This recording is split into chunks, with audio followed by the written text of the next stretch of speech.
Hello, Final Fantasy fans out there. We have a Pacific broadcast for you. Typically, we like to stream this stuff around 8 or 9 Eastern time. But hey, this is really the perfect time for our Pacific folks. Speaking of folks in the Pacific, I got with me Hate13. Hate, how are you doing tonight? Or, sorry, this afternoon, this evening? I don't know what time it is. I'm tired. It's evening. Honestly, for me, evening runs from sometime between 5 p.m. until 2 a.m. when I finally go to sleep. I don't know. But I'm actually doing quite well this evening. Awesome.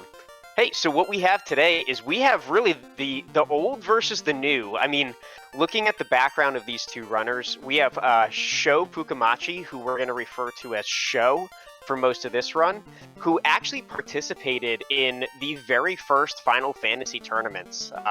One of the original runners of this game, versus Puffy, who is a brand new player, as in never done a Duckling boot camp, never done a Duck Derby. First time we've ever seen him on stream. So we are excited to see this and just kind of see, hey, old versus the new. We'll see how these guys go. Yeah, and it looks like Puffy is deciding to go not with the vanilla, or not just with the vanilla sprites, but also with a vanilla naming scheme. Keep things nice and simple for us. Yeah. And so, well, speaking about naming schemes, let's look at some parties. We have fairly similar parties. It's Fighter Rainbow versus Black Belt Rainbow. How do you feel about that? I personally like the Fighter Rainbow, just because of my own personal experience with it. As a wee sprogling, that was what one of my favorite parties was. Black Belt Rainbow, I'm a little prejudiced against Black Belt because, once again, my experience with it just as a wee sprogling, fighting through vanilla with the unfixed Black Belt, kind of a painful thing. And here we go. Yeah, this is great. Let's see. Alet X for heal 2, harm 2. Ice 3, confused, bane, and slow. I'm liking the black magic. The white magic is like meh, but I think that did Puffy? Did you see if Sho picked up heal or harm 2? I did not see that, though I did notice that Sho showed us a peek inside the armor shop with pro rings plus 2 or 3 for like 13k, or 12k for plus 3. Yeah, that's one of those things you kind of like log back into the back of your head, because you'll see it's interesting because you have a lot of runners who kind of shy away from the harm spells. But there is a very unique purpose for harm, especially in levels 1 and 2, going into things like Temple of Fiends, Marsh Cave, Ice Cave, what you're going to be seeing a lot of today. That actually is a really good sweeper early game. So I was interested to see if Sho would pick that up and kind of have that as a back pocket move, but considering he has 2 Ice 3 casters, it's not really the most important thing in the world. No, I mean, at most, it'd be a helpful thing if you ran into a large pack of undead before they pick up anything like lightning or fire or nuke, because undead tend to not be too vulnerable to the cold. Yeah, exactly. And that's kind of it's interesting that you bring that up, because it really is. You have Ice 3, which is a great AoE spell for anything but undead, and then you have Harm, which is only good against undead. So it's a nice, well-rounded early magic set, and then you also have Confuse, which Confuse is a great spell unless you have literally any other AoE spell, and it looks like Puffy just lost 3 of his party members and is going against Garland anyway. Oh, and it looks like he forgot to disable the flashing. Apologies to any of our photosensitive viewers for that one. Ooh, and it looks like he forgot to save when he jumped into Canaria. So he's gonna be doing a quick party reselect here. And In the meantime, Sho's gonna check out, get a little bit of equipment here with all of the money he picked up from Temple of Fiends, and most likely is gonna head over to Provoca. Yeah, and it looks like the housing market's a little on the expensive side, with houses running $28.77 per this time. Ugh. Yeah, I mean, I'm one of the I'm one of those people that usually finishes the game with somewhere around 30 houses, just because eventually in late game you have so much money that you just buy enough houses that you never have to think about it again, and that's a lot of money for some of those early game houses. Yeah, I like you tend to end with far too much money and far too many houses probably, because I play the better to need and have, or need better to have and not need, and need and not have. I can speak English, I swear it. Exactly. I do have. Yep, completely lost that train of thought. Right, I got it. So, an interesting thing that's kind of unique about this particular spring tournament, which is a brand new flag that has not been in any spring tournaments up until this point, which is called Auto Sort Inventory. Auto Sort Inventory came out, I think, in the middle of the last spring tournament, and essentially what it does is it rearranges your inventory so that your heal spells, your heal pots, your antidotes, softs, tents, cabins, and houses all come before the key items as opposed to after the key items. So, when you have auto sort, it's actually not a big deal to have too many houses or too many cabins, whereas in previous versions of the game, you'd see a lot of our runners dump houses, dump cabins, and dump tents before going into Topher to make it easy to navigate their heal pots. I, unlike Reese Wolf in chat, love auto sort because it just means that I can basically hammer the A button for those cures. Mm-hmm. Yeah, at first it was kind of one of those rocky things. It's like, oh, what do we do? What do we do? And a lot of people have settled into it, and a lot of people still really like to. We have a flag that renounces auto sort, but yeah, it's just an interesting new flag. But turning back to our action now, we did have Cure 4 and Wall at level 2 magic in Provoca, which are two of those white magic spells that you love to see in the early game. Yeah, and it looked like Black had at least Fire 3 in there, and well, that's at least helpful. Yeah, and we've got a vanilla Bicky with the ship. Combined with the canal that the princess gave him, or the king, one of the two royals. They have access to most of the world now. Yeah. Well, the other thing that opens up, because in these flags, we have a free canoe.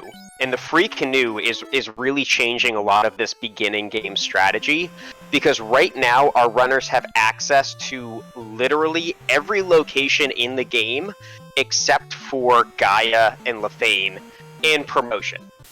And so really the entire world's open to them, and it's a question of where do you go? Do you do an early marsh dive? Do you try to hit ordeals first? Do you do a cheeky waterfall check and hope to get some levels? What's kind of your go-to when you've just gotten your ship in canal this early in the game? Crescent Lake. Always Crescent Lake first. Because I've been burned by it a couple of times. That's my reason for that. But yeah, I'll tend to hit up Crescent Lake first, and then depending upon what I've seen, if I've had a chance to sneak in a couple of levels, like I've run across a couple of mobs that have rolled low on hit points, most of the time I will run to Marsh Cave, because I despise Ice Cave. Yeah, no, I hear you there. And we do have a Life 2, which is at slot 3 in White Magic level 3, which means that is going to be Red Mage learnable and Knight learnable. And I think I saw Fast at level 4, and I think we had Temper at level 3. So we have a lot of really nice magic here in the early game. Yeah, very much so. And yeah, I'm relatively certain that the knight will be able to learn Life 2, which that just makes Topher that, well, I'm not going to say easier, that much less likely to entirely set you on fire. Exactly. I love it. Instead, it's asking in chat, what other modifications are there from a normal randomized FFR or FF1? And we're gonna. It's kind of hard to talk about all of the flags all at once, so Hate and I will be going back and forth about some of the new flags when they become most relevant. What I can tell you for right now is we do have the typical canoe here. We do have the free canoe that's turned on, and it looks like we have a crystal that's our vendor item. We do have a number of incentive items, so our typical incentive items are there, but we've also added the Power Gauntlet, which we refer to as Power Bonk, and the White Shirt, which is also incentivized. Yeah, so even the quote-unquote dud items aren't really that much of duds. I mean, they're not as good as you would like if you're hoping for a floater, but they have their purpose. Right, they both definitely have a strategic purpose. And we just pulled out the Chime from Crescent Lake, which actually introduces another flag. One of the other flags that we have here is a randomized incentive box. So we have the Chime, but we do not have the cube. And typically, a runner would never go to Sky if they only had the Chime and did not have the cube. However, what our devs have come up with is a flag that turns the incentive box or puts the incentive item in any chest in a dungeon. So that means that the key item in Sky could actually be the cube sitting on the Mirage floor. So that opens up a world of new possibilities and routing for our runners. Yeah, and it makes me smile to see that, except when it happens to me. And then you have to deal with, should I go to Sky at level 4? I think I can survive at level 4. Yeah, for me mostly it will be like, okay, I have everything. I'm not sure where. Okay, I'm missing the cube still somewhere. Where the devil is it at? Mm-hmm. Yeah, and I feel like I've been talking a lot about some of our flags here, and I see Puffy already in Marsh Top, and I see Sho heading over to the Marsh Cave. From the key items, it looks like Puffy decided to go directly to Marsh instead of heading over to Crescent Lake, and he's rewarded with the Oxyale for his trouble. Yeah, he picked correctly and went to the top first. Let that be a lesson to everyone. Go top first, because bottom is... it's a bad thing. So, do you want to hear the counter-argument to that? Why that's not a correct argument? Well, I know there's more chests in bottom. I just hate getting there. It's so much, in my eyes at least. I'm sorry. Take this with a grain of salt because I'm a noob. So, this is called Chaos Comedy Tour, and we're here for bad jokes. And apparently, hate has a lot of hate. So that's going to be my first bad joke of the day. And I apologize in advance for all of the future bad jokes I might be saying. That being said, there's actually a really, really good reason to go bottom first. Two of them, actually. Number one, it looks like DM Stewart agrees with you that you are exactly right about Marsh. But actually, number one, the chest that Sho is about to pick up with the Oxyale in it is actually the very first chest in Marsh 3.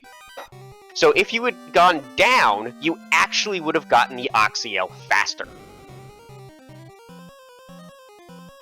Well, forgiven value of faster, depending upon how bad the mobs treat you when you're trying to get down through the additional floor. But I was just doing a pause for dramatic effect. Number two, there is a trap tile down there. And trap tiles have become a much more substantial aspect of the game than I think they might have in previous years, simply due to the kind of the change in meta around black belts and the importance of finding good grinds for your black belts. And so especially for someone like Puffy, who's going to be looking for trap tiles, there is a possibility that there is a very good trap tile down here in Marsh Bottom, and you might get that information to try to come back to this, or even I found myself finding an eye grind at level 4 sitting in bottom of Marsh and taking that up to 15 right at the beginning of the game. And it looks like Sho is being a bit of a mad lad and going for either the greed check or the loot check or the trap tile check or a combination thereof, because he is still digging in Marsh. Absolute mad lad. Well, there's also another good aspect of Marsh Bottom, which is you have 4 or 5 chests that are relatively close together and 14k at the top left. So, and all right, he's getting rewarded. Vindicated. Oh my gosh. I was going to say, please be Massa in this chest, but that's an empty box because he already got it. And he's skipping the trap tile. For now, at least. No, he's just going right by that trap tile. That is an oddity. I would have expected him to prioritize 3-2 over 3-3 to, check the trap tile. Well, I can. It seems like he's, with a fighter build, you're very concerned about what types of items you're pulling out of boxes. So we've got an end game armor for a promoted fighter, which is great, but you have to promote. We still don't really have a weapon. We do have tons of gold. So I'm wondering if Sho is just trying to take advantage of the chest and try to get a little bit better equipment in gold to set him up for the early game. Yeah, it could very well be could very well be just going for the greed. Yeah. Based off of the fact that he just skipped out of the trap tiles. Yup. And I do want to point out, I didn't say this at the beginning, this is the Final Fantasy Randomizer Spring Tournament 2021. The theme is the Chaos Comedy Tour, and we are in the pod rounds, which every one of our tournament entrants has been placed in a 4-member pod, and they do a round robin to figure... Oh! Map check! And we have a round robin system to figure out which of our runners from each pod will make it to our bracket rounds. This current pod is the Fighter Pod, which is Sho, Puffy, Rock Solid 84, who is currently in chat, and myself. Yeah, and, Sho is one of the few who's actually, well, I shouldn't say few, but one of the people who's had matches before and suffered a loss at the hands of Rock Solid 84. Yeah, we've seen a lot of really good close matches here. Sho lost to Rock Solid. Rock Solid and I faced off the other day, and I ended up in front for that match. It's one of those, especially with these flags. There's no sure things. There's no such thing as a sure thing in these pods. Yeah, both of the races I've run, I've lost. I'm not going to say horribly. Well, okay, one of them I lost horribly because of emulator issues.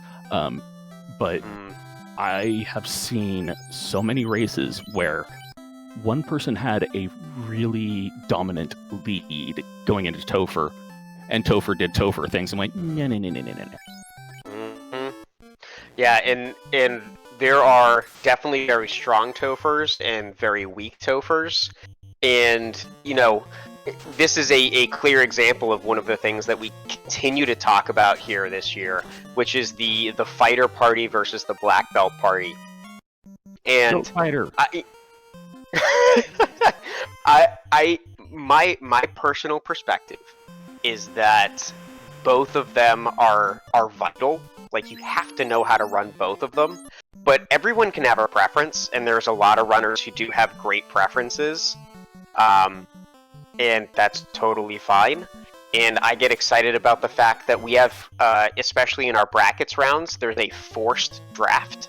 So every single runner is required to do a draft. So every runner faces identical parties, and part of that is to really ensure that there is no runner who wins at the character selection screen. Yeah, practice seeds I've been running. I have been a fan of running for forced because I apparently hate myself. Same. I am very much looking forward to seeing the draft rounds, because those can end up with some beautifully chaotic, mean, just mad parties. I love it. Mm-hmm. Oh, and Puffy is making the first big play, which is a play up to Ice Cave. Now, for 4 Light Warriors that are less than 100 HP, this is an incredibly dangerous move. Ice. Never ice. Hashtag never ice. Yeah. Unless you absolutely have to. Yeah. Because, like, the hardest thing about ice is it is a much later game type of dungeon. And there are a lot of different types of enemies, and those different types of enemies, like, the more enemies that you have, the more likelihood that there's going to be some sort of a spell or a skill that's going to do significant damage to your party. And then, of course, there is the quad-Xing Carbies in the river system. Bad fish, evil fish, naughty, naughty fish. Yeah, that's... Oh, where's he going? I think he's going to try to go to Volcano. Oh, wait, yeah. Sorry, wrong he. Yeah. No. Yeah, Sho turned in the crystal. He got the herb, which he's going to bring down to the Elf Prince. And it looks like Puffy's making the Volcano play. And especially, I mean, I guess ironically, I think the Volcano play is the right play with Sho's party. I'm not so sure about with Puffy's party. Yeah, I mean, with Sho's party, he's got to find a grind tile, which there are plenty of them well, there's not plenty, but there's a couple of them you can check in Volcano on the armory floor. And also you can check the loot on the armory floor. Hope for a ribbon, hope for an amazing Moss Immune. And if you get the Moss Immune, then I hate you because I have yet to find one there. And if you do, it's always -3. If you're lucky, it's only -3. Very true. All right, and let's see what Sho has here with the elf turn-in. Oof. And we have a power bonk. -2, of course. Yeah, that is a wasted key item track. And Puffy finding not only the seafood party platter in Volcano, but also finding a silver gauntlet +3. Oh my. And what? I do not like seeing the seafood party platter that early, because of those reasons.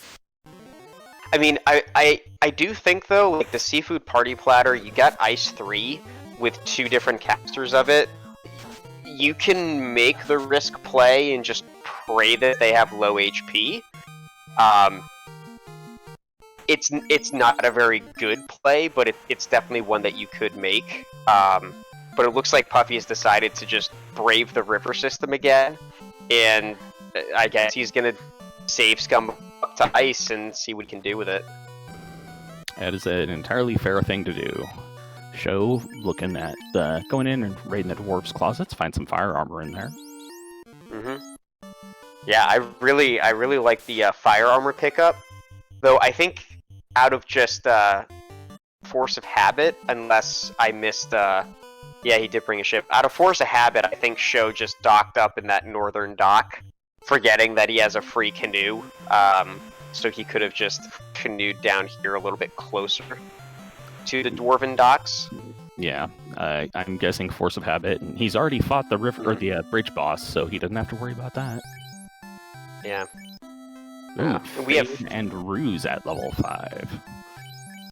Yeah, that's definitely a love-hate relationship for that spell that spell level, because you love to see both of those spells, but you hate to see both of them in the same slot.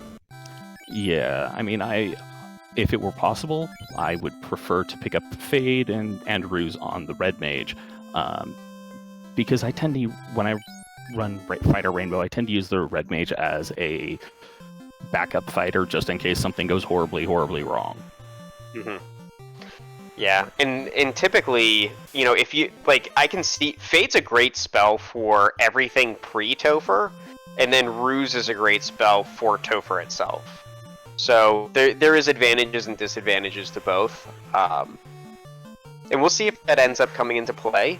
But Sho did find our Silver +3s up in Malmund, and now he's heading directly down to Ordeals.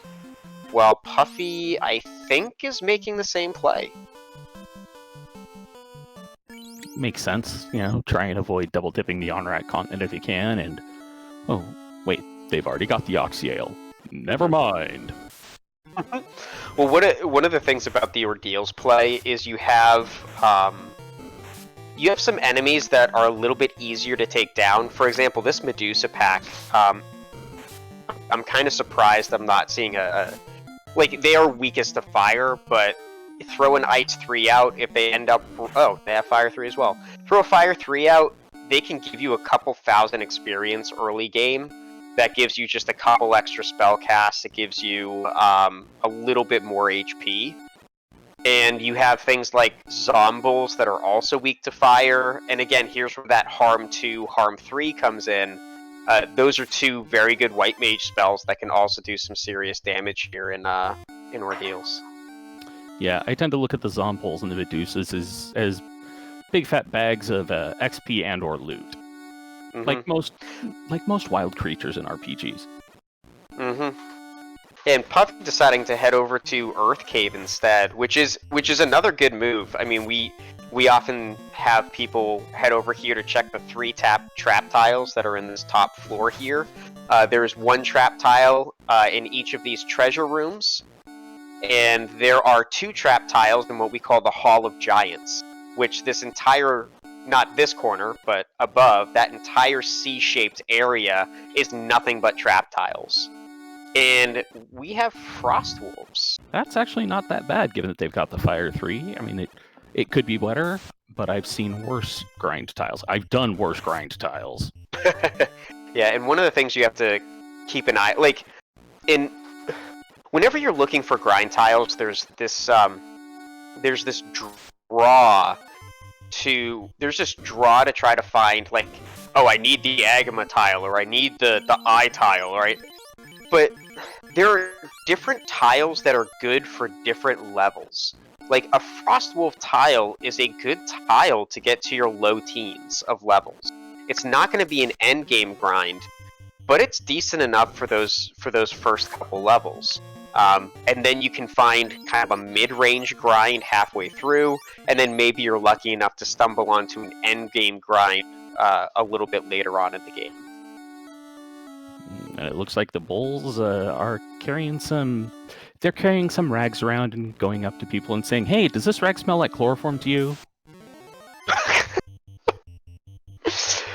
Oh, God. And it looks like Sho has found Gersharks up here in Ordeals. And again, with an early Ice 3 at level 1, Gersharks are a good tile to find. That's a pretty tasty XP bong there, yeah. Oh, and Sho getting the big lump of metal out of the chest in Ordeals. Yeah, and not really surprising, checking a couple of these extra chests, hoping to pull off some sort of, a good endgame weapon, maybe a ribbon, and we'll see what this next trap tile is here in Ordeals. Gargoyles. Womp, yeah. Womp. Yeah. Yeah, I feel like gargoyles are one of my least favorite enemies, because, gargoyles, like, they either have nothing or they have something, and if they have something, there's lots of them, and they do horrible things to your party. Yeah, even gargoyles with like, oh, it's got fire too. Well, fire too, when there's 9 of them coming at your face, that's not gonna be a good time. Mm-hmm. Alright, so we do have kind of where we're at right now. We have Sho, who has already done the Crescent Lake check. just finished up the ordeals check to pick up the adamant. We have the oxyale. We have the option of either heading over to the Onrak continent, checking waterfall, or maybe even daring a sea shrine play because we have an early ice 3. And we have Puffy, who it looks like he hasn't gotten the crystal or the herb, and is kind of trying to make his way around the seed and trying to find a comfortable place, as he's getting nailed by Lit 2 Kaizakus. The sea, the canal, or the river system, just not a friendly place today. No, not at all. Yeah, we've seen nothing but bad coming out of it. Definitely something you might want to avoid.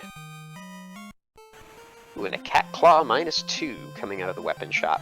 So I can imagine that Sho's going up here to turn in the adamant. I didn't see what he saved, but there's a chance he might have prepped a save scum if he picks up something like the bottle that you can't get without the airship. Yeah, he, as far as I can tell, he hasn't saved since he got out of ordeals. So I think he's committed to turning this into whatever it is. And it doesn't matter because it's the key. That's a good find. That's a great find. It's an even better find now that you're actually in Dwarf Cave and can come down here and check all of the chests here in the Dwarf Locked Armory. Hey, dwarves, you know how you had all that valuable stuff stored down there? Thanks for giving me a key to that. I'm gonna go rob you blind. And with the one, lots of money, like meh. But he did find Pro Ring +3, which is gonna be great in that horrible river system there. Yeah. So, and it saves him 13k if he does decide for some reason to go back to Corneria to buy more. And with that, where would you go here if you just found the key, have the oxyale, and what you have in front of you? Corneria locked. Like, I would have immediately gone right over to Corneria locked because there is an incentive item in there. Yeah. Yeah, after that, honestly, it'll depend upon what Corneria locked gives us. Shows at level 9. At this point, I would, not having the rod, I almost would think to head to Volcano to, well, start heading my way on down there just to get a walking grind on and, well, hopefully make it to carry, and if I start suffering too badly, run away like a scared little school child. Yeah, I'm kind of liking the idea of potentially an early sky play, and part of the reason for that is you do have, like, again, you have that early ice 3, you just picked up those silver 3 gauntlets, you have fire 3, and you have, you know, there are a lot of horrible enemies in Sky, but there are also a lot of not so horrible enemies in the Randomizer, with a good number of chests that could get you something good. But we'll find out what's here in Canaria Locked.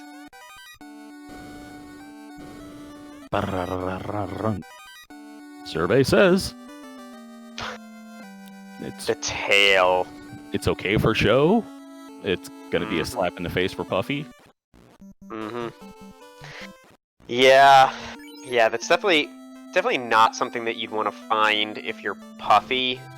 Sho is absolutely going to like that. So, hey, why don't you explain to us why tail seems to be a good idea for Sho and a bad idea for Puffy? Well, it comes back down to that black belt versus fighter thing. Black belts, they are rewarded for leveling up while they are low level with a +3 MDef per level. It's either 3 or 4, I can't remember exactly off the top of my head. +4. Yeah, +4. And after promotion, when they become a master, due to some wonderful coding, they only get a +1 after they promote. Whereas knights get nothing but benefits from promotion. They get access to spells, they get access to better armor, they look better. and I believe they get I want to say they get an MDef buff, but someone's gonna have to correct me on that. But yeah, that's exactly right. You know, the black belt actually gets a nerf by promotion, and we actually do have flags in the randomizer that do switch that around. So we do have some modifications in case you do want to change that. But the typical approach for the game, or at least from the randomizer community, is to keep those black belt settings where they are.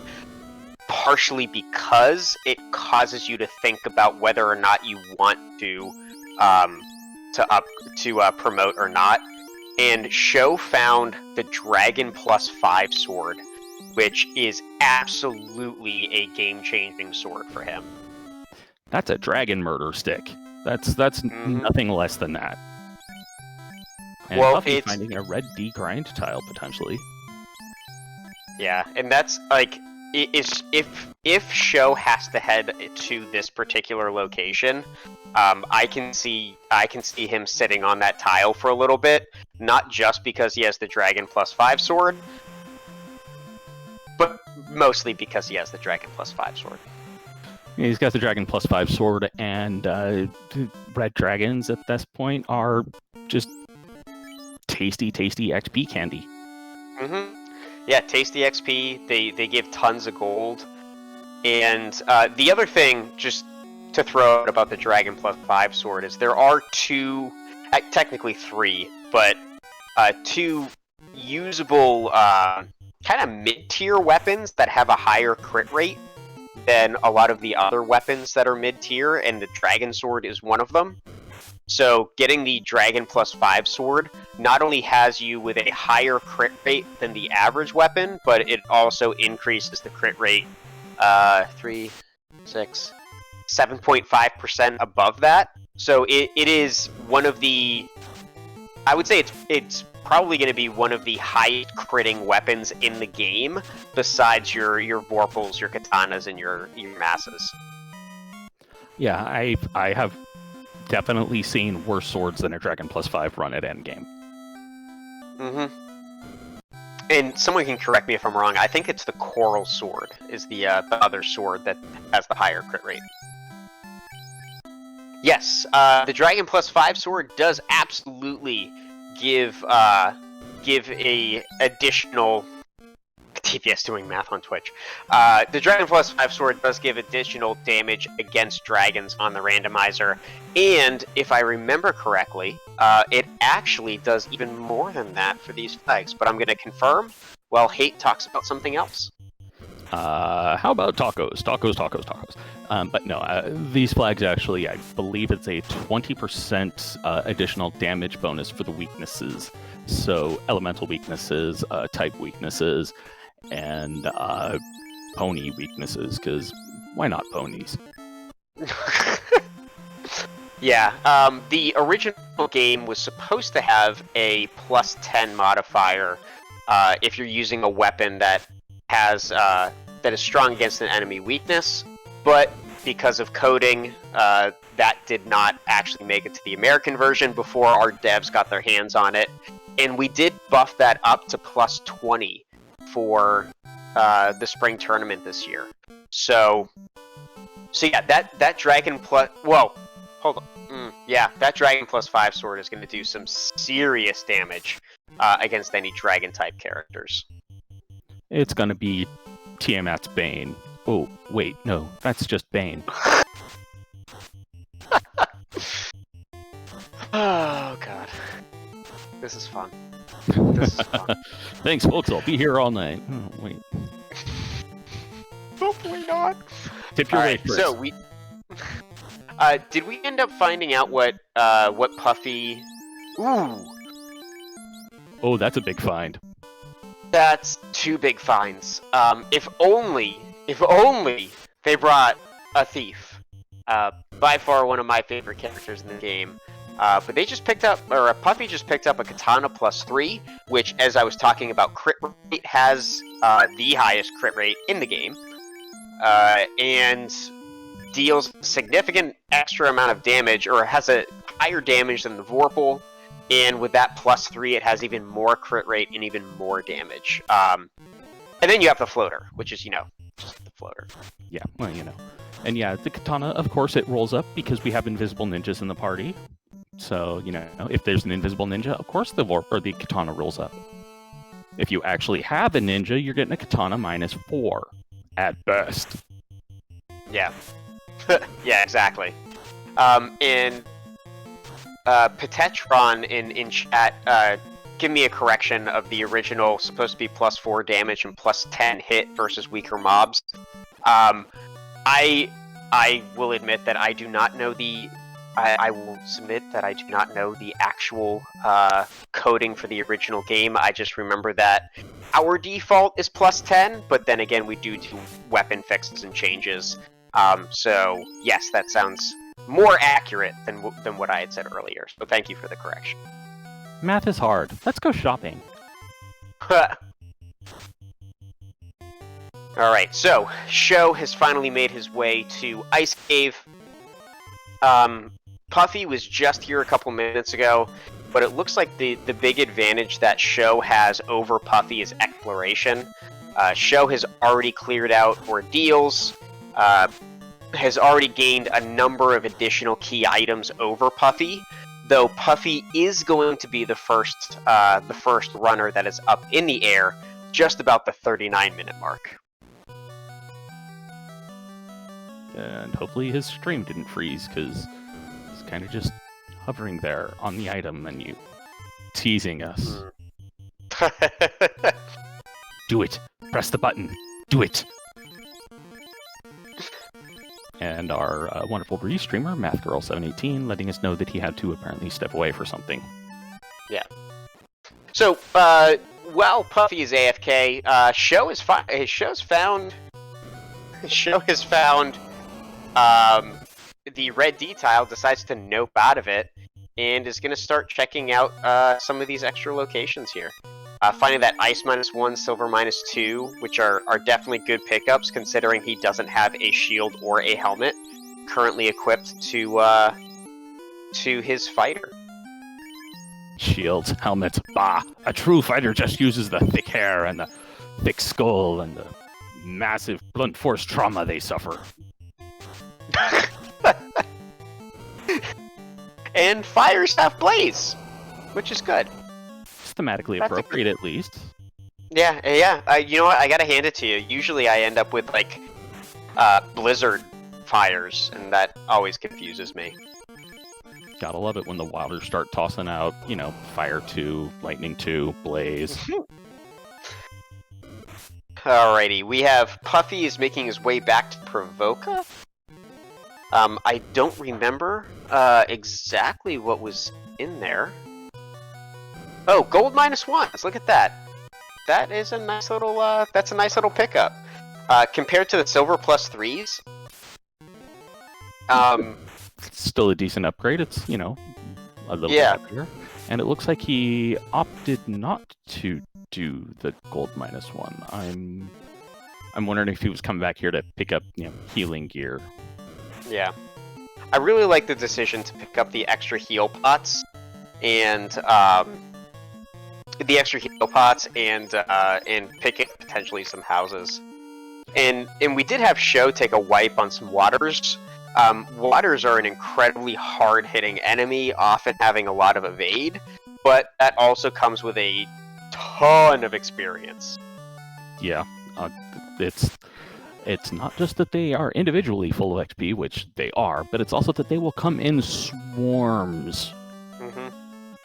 Yeah, I think in the A side trap tiles that it looks like we have for this particular seed, they can come in up to swarms of 3, but in B sides and in C, especially the C floor, it can come upwards of 6, and they are incredibly dangerous to find.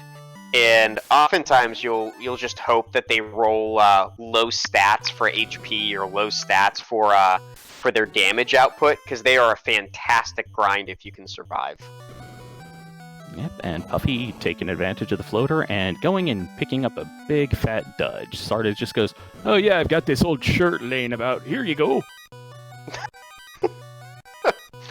Yeah, especially since our runners are both running. They both have rainbow parties, which means that they have a red mage, a black mage, and a white mage.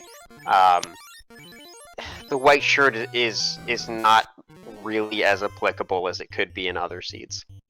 Yeah, I mean, at this point, it's mostly just going to be, hey, I've got a white shirt. Great. Well, I have endgame armor for my white mage. If I don't find, opal Cheerios. Mm-hmm. Yeah, I mean, it is great endgame armor. It does give resistance to 2 elements. The 2 of them escape my mind at the moment. It's at least 1, but I think it's 2. Fire and death, if I recall, because the black shirt, if I recall, is ice and time. Mm-hmm. Yeah, the black shirt stands out as one of the very, very few, if not the only piece of equipment other than a ribbon that will protect against time. So it is... I still remember when I first played this game, hitting Sky 2 floor and picking up the black shirt and the white shirt, and being like, why would I equip this? It doesn't look very good. But then learning it doesn't let you get zapped. Makes it a decent shirt in my mind. Yeah, and then finding out that it actually can be used to cast spells is also a bonus there too.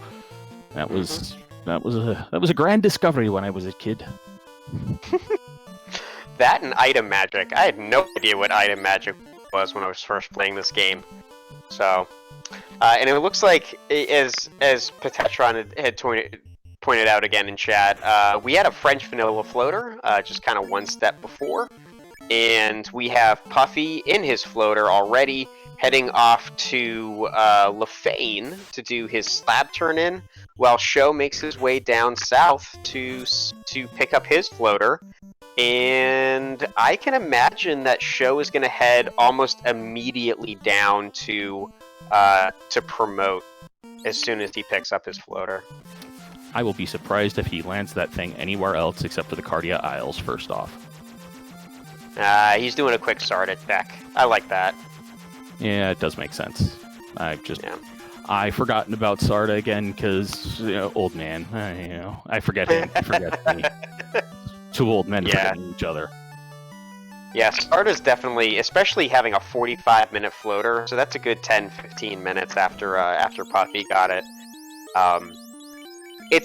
I feel like the later in the game I get the floater, the more likely it is I'm gonna forget Sarda. Oh, you hate to see that. You walk all the way down to Lefane, and what do they go? Here's a shiny rock. Yeah. Well, and the worst part is that the ruby actually has 0 significance for Puffy, as he already has the floater. Titans is not an incentivized location in these flags, and with the floater already in his possession, there's no reason to go through the Titans trove. So, yeah, oof. And he learns that trolls have Blizzard. Ooh, I didn't notice that. I was watching Sho as he missed his landing, so, thus the bonk. Yeah. Yeah, and Puffy heading back. He's heading back to take advantage of the Lefanish hospitality? Yeah. Or Lefanish hospitality... He forgot to save after he got the ruby. Oh. Yeah. I guess that makes more sense, that he wouldn't reset out if he had already saved. And doing a quick level 8 check. Finding slow and soft. Well, it's good to know they're not missing anything out there. Mm-hmm. Yeah, and you see Sho immediately going over, promoting, putting that white shirt +3 on the words, the white mage, moving that dragon armor and opal +1 helmet up to the now knight, and Sho is in really good shape for endgame gear, at least when it comes to armors. Yeah, the dragon armor gives the 3 basic element protection, and then he has additional lightning protection from the opal helmet.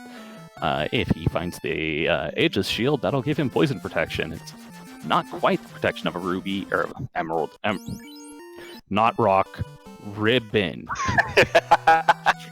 Words are hard. I see, over here on the East Coast, I have the excuse of it being past midnight.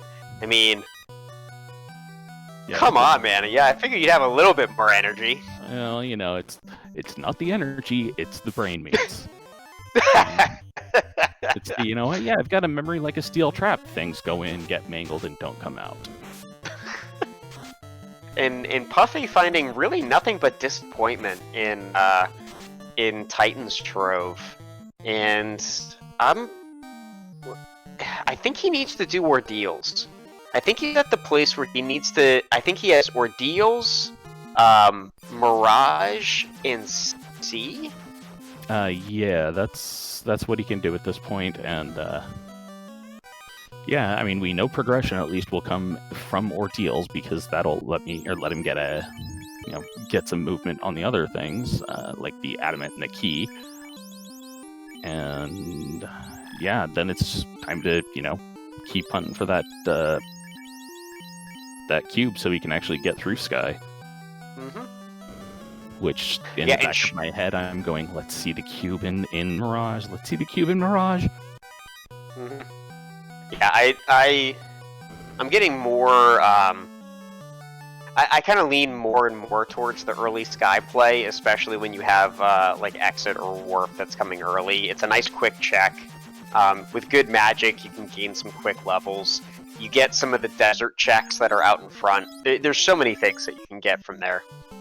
In Sho making the choice to check the Cardia Isles after doing his promotion, finding a Flame Sword +5, equipping that Flame Sword on his Knight while switching the Dragon +5 over to his Red Mage, I'd say that's safe endgame weaponry. It's not your best, it's not your favorite, but you can absolutely dive Topher with that. Yeah, could be better, could be worse. It could be a whole heck of a lot worse. Mm-hmm. Yeah. And Sho finding his pile of disappointment from the Lithanians. Mm-hmm.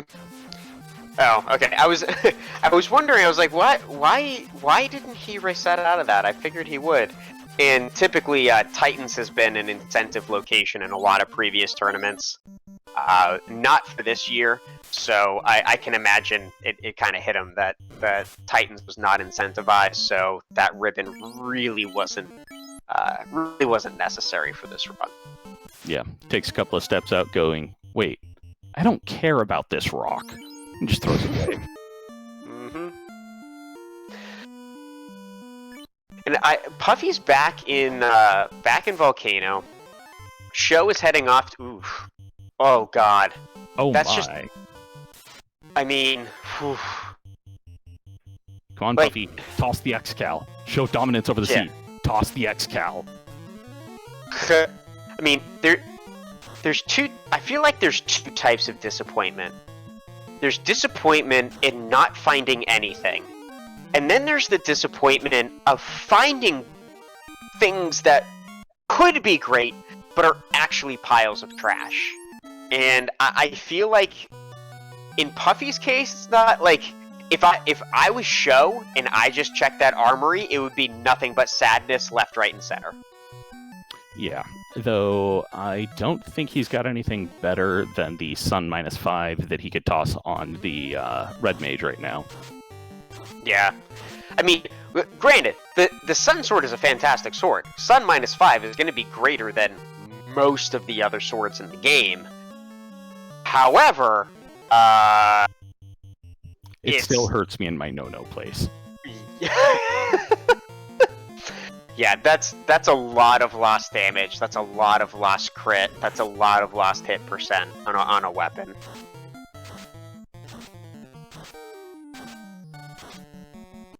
Puffy making his way to the Agama floor now. Let's see if he's actually going to check any of the chests and check the trap tiles here. Yeah, I think these trap tiles, I was just going to say, these trap tiles are linked to the trap tile in the armory proper. So that, like, large cluster of chests. So, unfortunately not going to find anything better there. He's going to have to wait till he goes down to either... Ooh, oh, God. Ooh, oh. Oh, my. Okay. Yeah, that's a keeper. Yep. Yep. That's yeah, that's kind of the opposite of the disappointment and heartbreak we were talking about earlier. Yeah, and it looks like Robot in the waterfall was carrying the cube. Reese Wolf saying, is this even randomized? Absolutely not. There was a Vorpal -4 next to that robot the entire time. It's because the robot had been using it to scratch his back. He just wore away the edge on it. Yeah, I mean, I'd have to look at the stats. I didn't make one of the spreadsheets of Blursing, but I know they exist. Vorpal -4 versus Dragon +5. I feel like the Dragon probably wins that game. And as Roxelli points out, the Massive +4 wins, period. So why is it even a question? Yeah, that's a true point there. Let me see here. Let me consult the voices in my head here. Oh. I have one of those, the spreadsheets up, and I'm just looking her up right now. Because, yes, I'm that kind of a dork. Did Puffy's emulator just crash? I hope not. Oh, man, I really hope not. And, let's see here. Vorpal -4 has a 48 crit. Dragon +5 has a 35 crit. Apparently the game couldn't handle the ribbon. So I crashed his emulator. Oh, that's for Sad's making. Mm-hmm.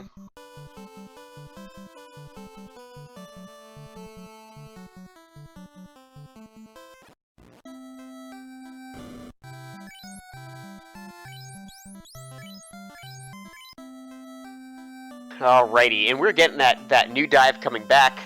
Hopefully remembering to pick up that Massa +4 on the way.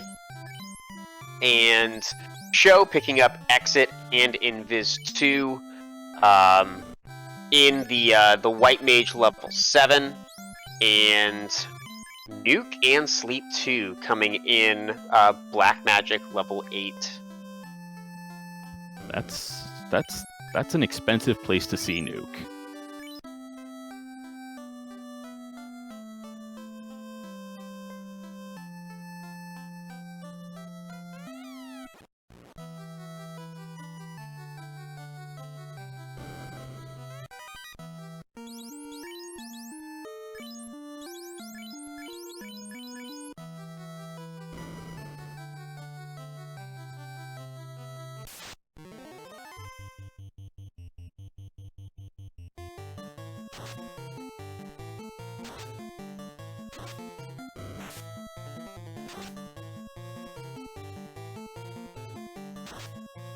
Sorry about that. And we are back, and it looks like Puffy is down to the carry floor. Sho is making his way. It looks like he's doing mermaid side. And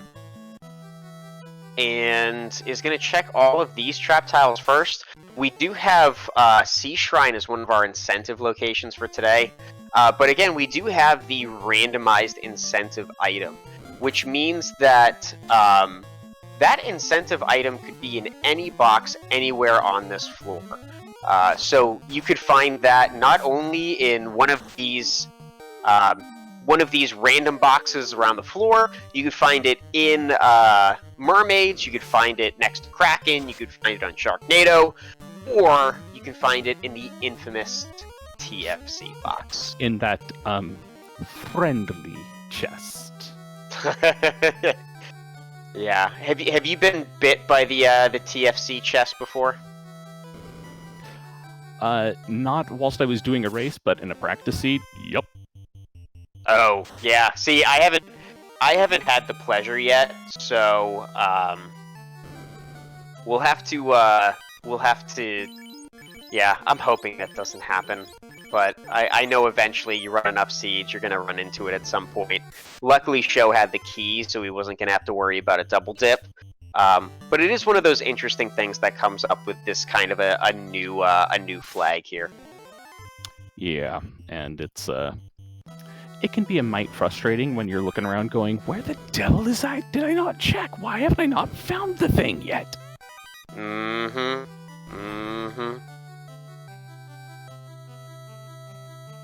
And at 57 minutes and 48 seconds, it looks like Puffy has lit our first orb, and he has lit his fire orb, heading back over to Canaria, checking a couple of these shops as Sho makes his way around the mermaid floor. And this might be a good time to kind of step back and remind everybody of where we're at. So my name is DVS, and I am here with Hate13. We are joined by Math Girl on Restream and John J-Ring on tracking for us. And we are here at the Spring Tournament 2021 Chaos Comedy Tour in the Fighter Pod. And we have ShoFukomachi, who is 0-1, against Puffy, who is 0-0. And they are racing to try to earn their spot in our 64 runner bracket for our spring tournament this year. They are racing to do better than I have done, which is low bar, honestly. I mean, really. Oh, that's not good. Yeah. Unfortunately, looks like we've caught up to real life. Puffy has informed us that his emulator has crashed and unfortunately has had to forfeit out of this race. As a spring tournament admin staff, we are going to be taking a look at this outside of the current live run, and we'll be talking with these runners afterwards. I'm not going to make any firm statements, but the spring tournament admin staff is aware, and when we've probably all gotten some sleep, we'll take a look at this. But in the meantime, we're gonna watch Sho finish up this seed.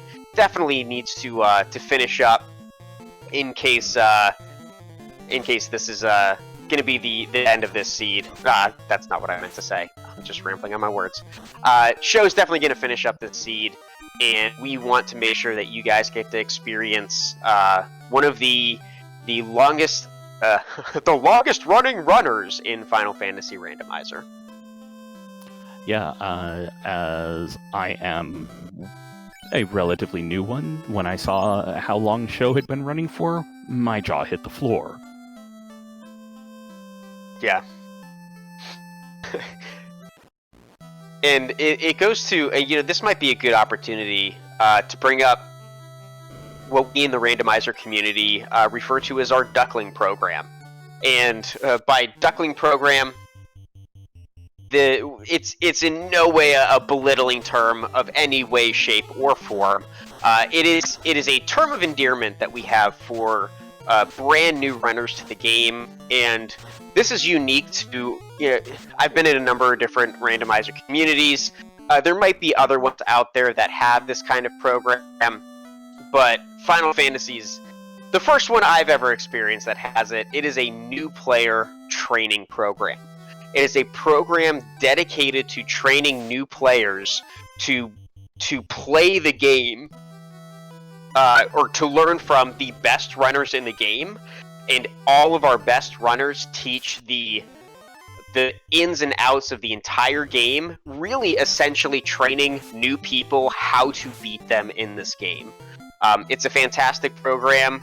I am a graduate myself, and our next duckling program, or our next duckling boot camp, is going to be starting up in the next couple weeks here. It's usually somewhere at the kind of the later stages of the tournament. That at the end of the spring tournament, we actually have what is called our Duckling Derby.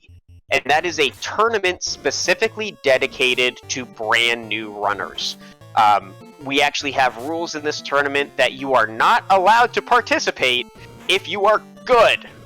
And we have specific rules for that. But basically, if you've never played this game before, if you've just played it casually, if you've never entered one of our spring tournaments before, If you've never like placed in the top half of the Duckling Derby, you are absolutely qualified to run in this particular race.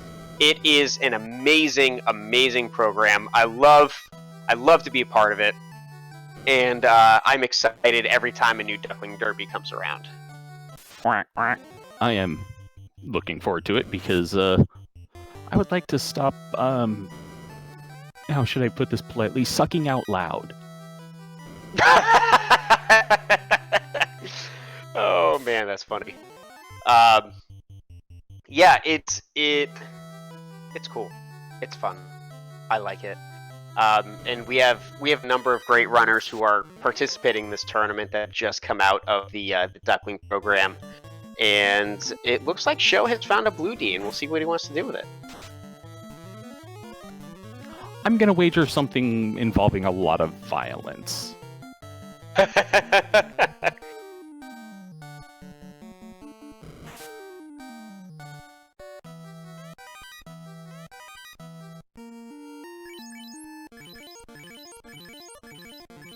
And it looks like Sho is still hunting for that Masa and hoping for an X-Cal, which we all know is where they're hiding at now.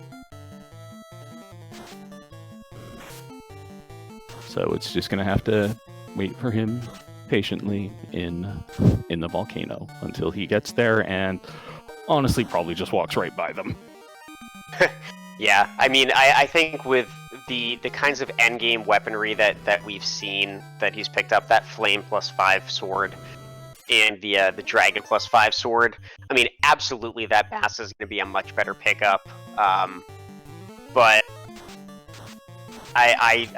I don't think he's going to spend too much time looking at extra chests in the near future. Yeah, the only thing I could see him potentially opening up those chests for is because he might be hunting for a ribbon. Mm-hmm. Well, speaking of ribbon, we did actually, I think Puffy did find our first and only ribbon, if I remember correctly, down in that Agama floor. And Sho picking up a Coral +5 sword, so we found both of our mid-tier swords that have a higher crit rate, and are strong against aquatic creatures, which Kraken is one of, as I keep getting reminded. Yeah, I'm actually surprised he hasn't equipped that already, because you're wandering around the seafloor, may as well go for the Zappy Zap sword. Yeah. We'll see if he does that. I think, what is he right now? The Flame +5 sword, which is really not going to do anything for any of these creatures. So, oh, I totally lost my train of thought. Yeah, we'll see if he makes a change. Yeah, I mean, if he doesn't, I can understand, because he's pretty much got everything rolling right now. But, it would behoove him to make some murder happen easier.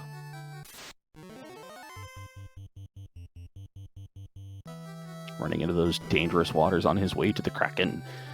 And runs away from them, quite wisely, because, like brave Sir Robin, he's got to run away from those things before they end him. Taking a quick moment to make sure everybody's topped off, because Kraken likes to do Kraken things and go, hey, look, there's somebody in the back row. I'm going to lay into him. All right, let's see what he does. All right. Looks like he's got an attack. He's gotten fast. He is using, look like a Zeus Gauntlet, and he's trying to lock down the Kraken. Let's see what happens now.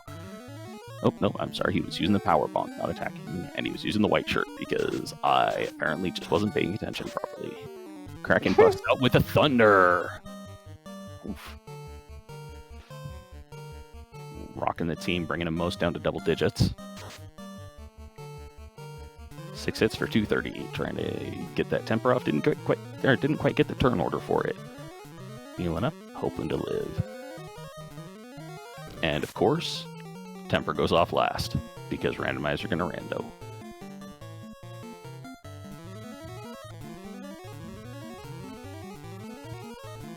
Heals out. Oh, hey, and temper actually went off in time right before he decides to hit the Kraken. 6 hits for 476 damage. More healing, because, oh god, we've got to live through this. This thing hits hard.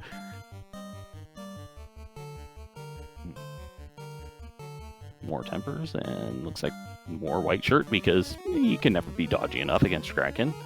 Because Kraken's just rude. 6 hits, 740, and that is Calamari. Yeah, and picking up level 18 at that, so that's a fairly tough water floor dive.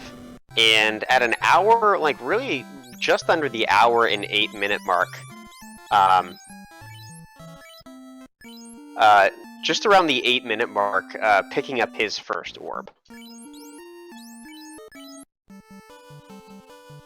And surprisingly, only has 3 houses as well, too, now. He is apparently not of the mindset of, I need to buy all the houses. Yeah, I think, again, I feel like as one of those like longest running runners who's been in, I believe every spring tournament since the beginning, where you do not want to buy too much camping gear, because especially if you've got that heal pot in the perfect place, you don't want to mess up all of your menuing with way too many houses or way too many cabins, because you typically burn through those right before you dive Topher.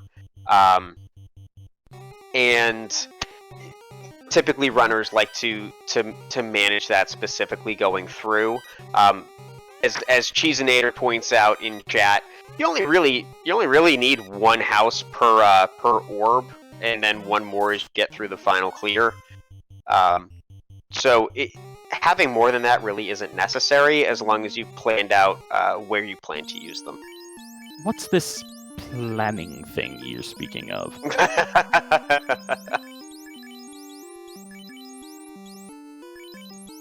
And just tossing away that katana, because why bother keeping this thing around? And we are actually joined in here in the booth by Puffy.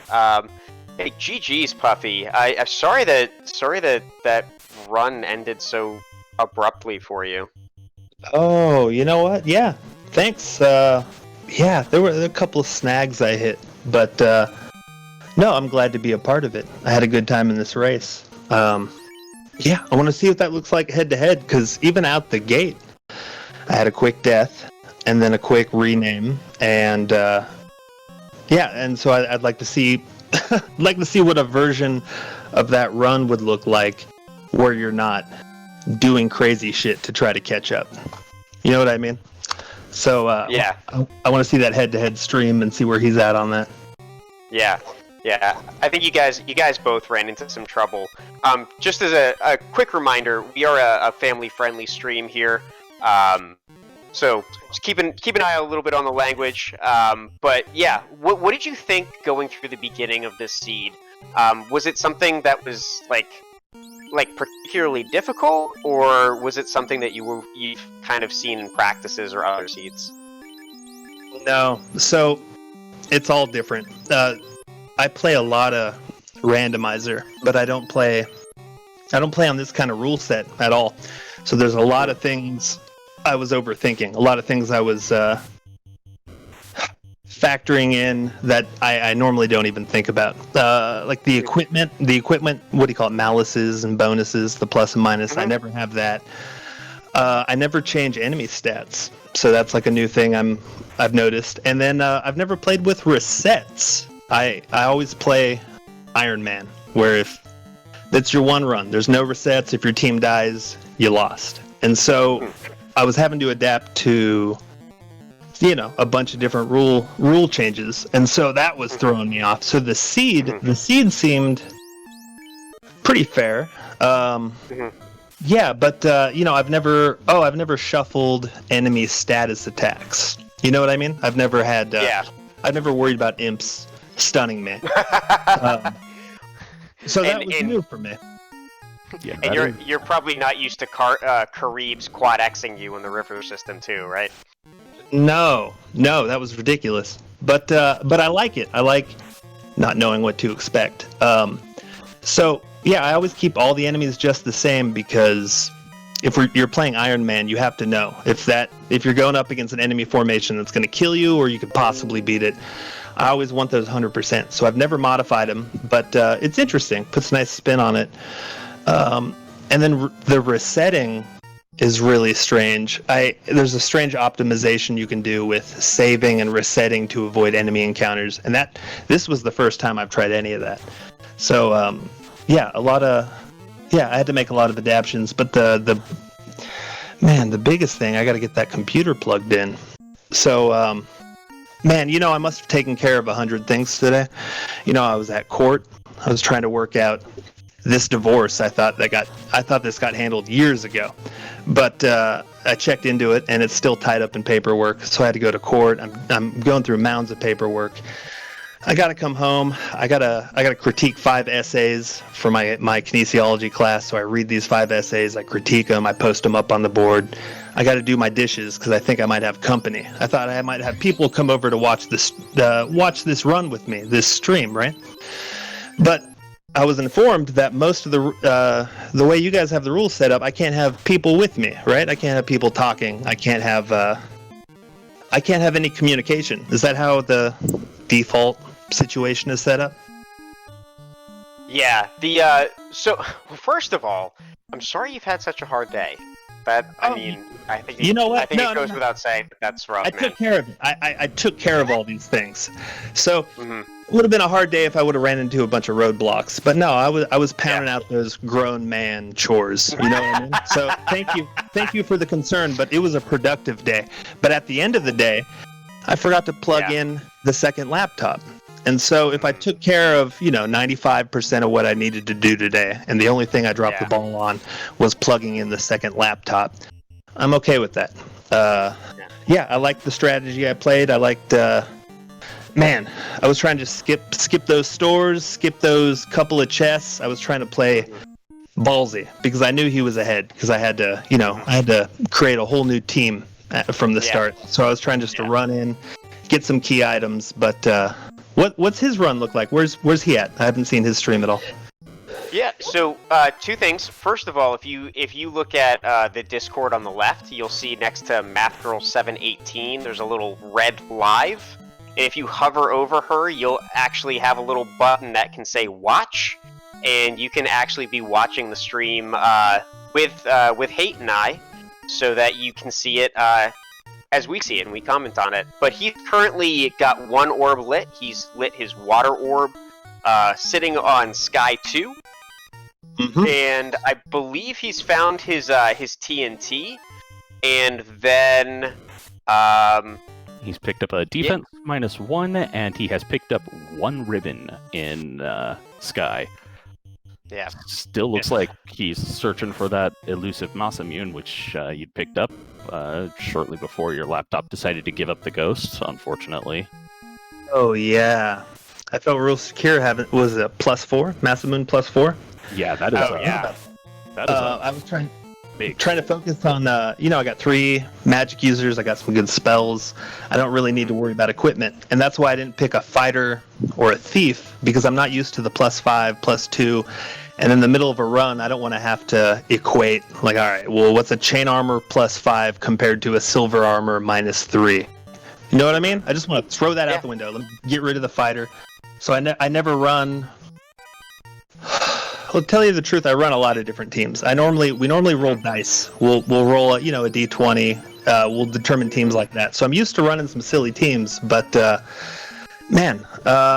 like the way you guys run. There's a lot of different factors involved, and I gotta keep those in mind on my my next run. So who am I talking to right now? Because I forgot to say.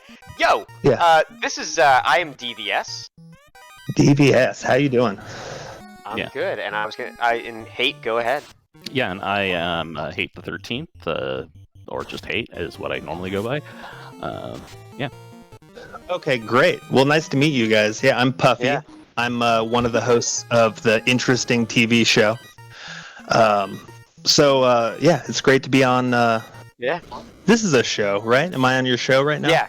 You're on Randomania 2, and Randomania is one of our restreaming partners.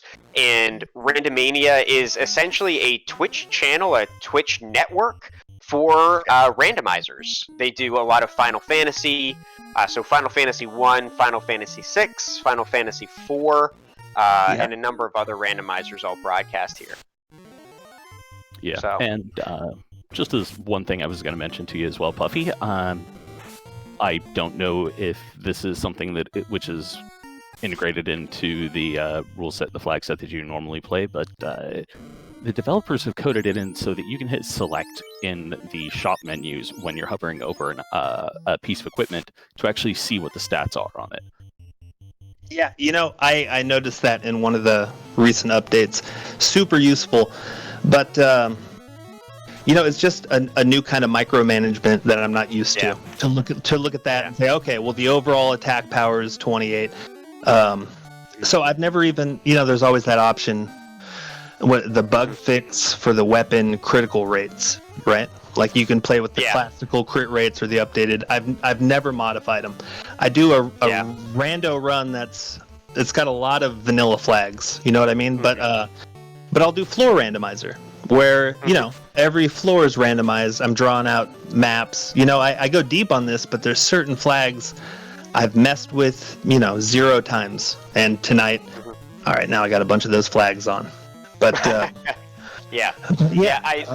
I highly recommend. You seem like you're very well versed in the game. I highly recommend taking a look at our vanilla-ish category, and the vanilla-ish is basically the vanilla game, but with our speed hack settings, and a couple of the other modifications that we have to the game, and there are a ton of people in that particular that run vanilla-ish in the randomizer community as well. Well, see, vanilla, sounds too vanilla. You know what I mean? I like the floor randomizer. I like my NPCs mixed up. I want my chest turned around, but it's interesting running into like red bones, like some hardy red bones. You know what I mean? I've never once worried about a group of red bones. Yeah. So right for Danny Seed, because that way you didn't run into spiders who were tossing nuclear at you. Oh yeah. Yeah. So as we're chatting right now, what's on the screen? Is it are we still watching the rest of his run there? Yeah. We are watching Sho finish up. Sho just killed off Tiamat. He's lit his second orb. It looks like he still needs his rod. Yeah. I think that's... He's taking the crown that he dug out of the sea because the mermaids were hiding it away. Looks like Astos is going to give him the bottle for it, and he's still hunting for the rod. And the loot. So we are going to continue to watch Sho's run and keep our audience updated on what he's doing. As you've come, honestly, I've just enjoyed the conversation and kind of hearing a different perspective on the Final Fantasy randomizer and like other communities that really enjoy playing this game. And it's been wonderful to catch up with you and learn a bit from you. Yeah, and it sounds like... Go ahead. Oh, I appreciate the opportunity to be a guest on your guys' show, and lovely accommodations. I appreciate it, and I just want to remind the viewers, keep everything plugged in, 100% battery runs out eventually, and the divorce isn't final until a judge tells you that it's final. So keep that in mind. Yeah. Oh god, that's funny. And I look forward to our race, which is going to be coming up as soon as you and I actually schedule it. So, and I am offering you randomized parties. I am all about doing 4 Forced if that's what you want to run. Okay, so if you got a second, so we normally we roll dice. We roll some d6s. You know, 1 is fighter, 2 is black belt, 3 is thief, 4 you got it. So we roll a couple of d6s, and we each race with different randomized teams. So what do you think about that? I got the 4 people I rolled on. You've got the 4 people you rolled on. Oh, bring it! Oh, I'm so excited. Like hate. You are certifying this. You are the witness. I'm signing this paper. Yeah, I don't. right? I am excited about this run. I'm so excited about this run. Yep, and you can use the gamble bot, or not gamble bot, but the dice bot in the. I've been watching too much of another channel that is a gamble bot, basically. Yeah, you can use the dice bot. Determine your parties there, and I will gladly attest to that. This gets me even more excited.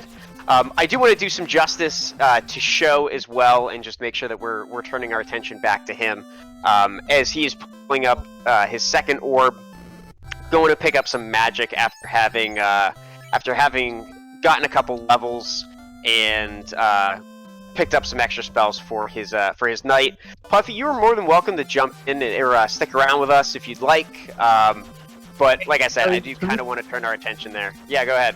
Yeah, to tell the truth, I'd like to stick around, and you're right. I'd like to hear you guys call in this other match and the rest of my match. And I'm lagging behind on figuring out all this, trying to get the version of the stream going that you guys are watching. So here, go ahead. Let me get my stuff set up, and I'll jump in. Thank you, though. Yeah, and if you watch twitch.tv/Randomania2, you'll just see a couple seconds delayed from us if you can't get the Discord working. But we do have Sho heading down south here. It looks like he's gonna. I believe he picked up the bottle from, and I'm sure he got the tracker bottle out has of it. Astos. There we go. Yeah, the mermaids decided to kidnap the crown and just hold it underwater for a while. Got all rusty and barnacly, so he just gave him a bottle instead. Yeah. Well, we already saw the ruby come out of. I can't remember where. I was gonna say it looks like I think we only have the rod that's left. Yeah, so that officially puts. Oh, go ahead. Oh, I was gonna say I think that officially puts Sho in go mode at 1 hour, 24 minutes, and 40-some seconds. Sho is on his way to Volcano. So, hey, do you think that he's going to check any of the chests down here? I am not sure, honestly. The Masamune came out of one of the first. Okay, well, this answers our question here. He's at least going to probably find that Xcal -3. I doubt he will find the ribbon on the upper floor of the Agama, or the upper room of the Agama floor. Yeah. And he may find the Masamune, because if I recall correctly, that one came out of one of the earlier chests on the Agama room. Yeah. He's about to reach the Armory of Disappointment here, though. After he finishes this Wizard Trap tile, I think it was like an Xcal -something, a Vorpal. No, it wasn't a Vorpal. The Sun -5, the Ice -4. It's just like a corner of disappointing weaponry. If you listen closely, you can hear the crying.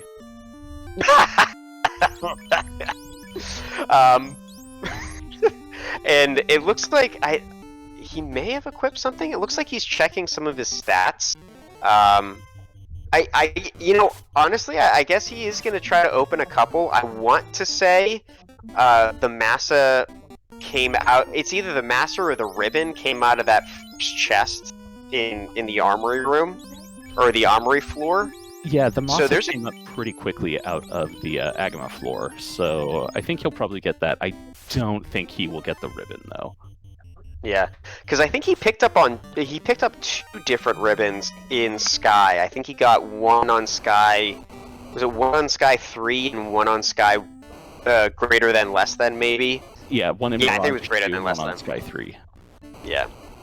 So, like, at this point, yeah, I don't think the ribbon's not really that important anymore, especially with having 3 Life 2 casters. And his weaponry is good enough. He's got tempers. I'm pretty sure he has fast, and there he goes. So, yeah. He looted the Armory of Disappointment and walked by all of the happiness that was there on the Agma floor. I mean, sad. you hate to see it, but it's kind of expected. Yeah, unfortunately. Yeah, I feel like for me, it's like, if he just walked by the Armory, I think I'd been like, he walked by the Armory.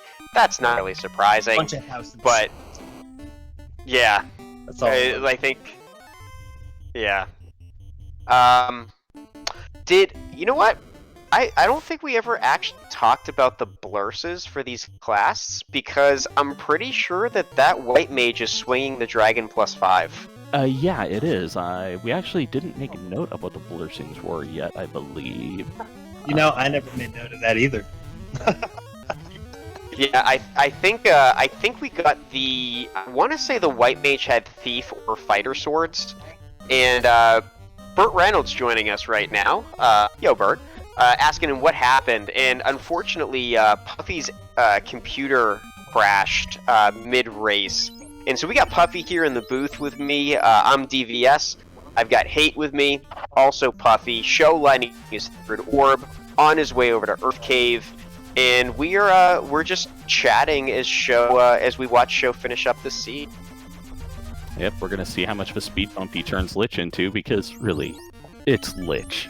Is it ever not a speed bump? Okay, no, I shouldn't say that. Lich can be not a speed bump, but I doubt it's going to be anything more than a speed bump. I think Puffy can attest. I believe his first spell in the vanilla game is Nuke anyway, or at least that's Lich 2. So, a speed bump in the randomizer, but not necessarily a speed bump in every version of Final Fantasy. That's a fair call. Yeah, it helps when you know it's coming. You know, but if that's shuffled into the mix, you gotta look out for it. Yeah. Yeah, nothing like finding a nuke, nuclear, tempest, or tornado, blizzard, chaos coming at you. Mm-hmm. Yeah, and we haven't seen anything. I don't think we've seen anything horribly awful from any of our other enemies that could show up here down in Earth. But then again, it is Final Fantasy Randomizer, so who knows what we're gonna be seeing. Yep, rando gonna rando. Oh, where do you find that tail? Did you guys notice that? The tail was in Corneria locked, which came from I believe the key was the adamant turn-in. No. You can't walk that back one more step, though, can you? Where was the adamant? The adamant came out of ordeals. Yeah. Oh man. Okay, you guys are on point. You guys got your tracker game set up. Oh, I see. Someone's been tracking me. Oh. I like the look of that. That's something I haven't figured out yet. The best I've been able to set up in my stream so far was a live Drew Barrymore feed where people in the chat can update which photograph of Drew Barrymore we want to look at. And through all the decades, there's enough Drew Barrymores to satisfy everybody. So as useful as that is, it'd be kind of cool to be able to see my orbs and my bridges, and you know what I mean? Yeah. I don't know if I have room for both, though. Yeah, there is actually a tracker that I personally use, which was developed by, the plugin for the tracker was developed by somebody from our community, Jat. It's a really nice tracker, and in situations where it's allowed, it actually has an auto-tracking feature built in. Talk to me like I'm 100 years old. Like, what do you mean auto tracker? Am I going to be playing and clicking like, got the bridge, got the tail? You know what I mean? Or do you mean auto tracker like this thing's watching me? It's automatically tracking me. I'm 100 years old. It actually functions via a Lewis script, which acts as a connector to it, and it automatically updates a couple of seconds after you've picked up an item. Okay, yeah, that's useful. So, and I also just sent you a DM of the Final Fantasy Randomizer website has a resources page. And about halfway down on that resources page is a list of 4 or 5 other trackers. And different members of the community have made different trackers in the past. Jat2980, who wrote the tracker that Hate's referring to, is part of Emo Tracker, which is a kind of a suite of trackers for randomizers.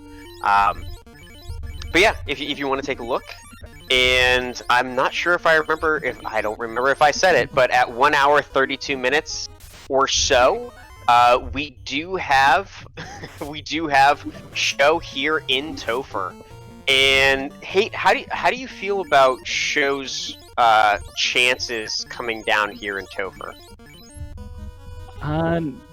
It seems like he might be a little underleveled. I couldn't quite tell exactly what level he's at. I personally prefer to go level 24, 25, just to be on the absolute safe side.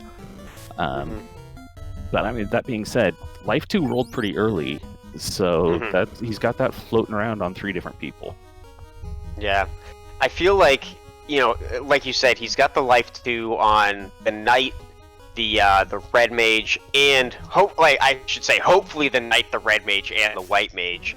So with 3 different life casters, especially with having the Dragon Armor, the Flame Shield, all of that other gear, Power Bonk, I think 2 ribbons, should be good defensively, but then again, Topher can Topher, and Rando's gonna Rando. Yeah, and I know he's got Temper on the Red Mage and the Black Mage, so as long as they're not both dead, he can at least temper his way out of problems. Potentially. Yeah, and I think it just said level 22, so that is a little nerve-wracking. What I kind of look for is the hit point levels on all of my Light Warriors, and I'd like to have 2 of them over level 400 or 400 HP if possible, just to be 100% certain that they're going to survive a nuke cast. Yeah, but only the Knights in the area where he will 100% survive a nuke if he's at full hit points. Yeah, but I think again, having that. Speaking of speed bumps, there goes Lich 2 in all of 2 rounds. I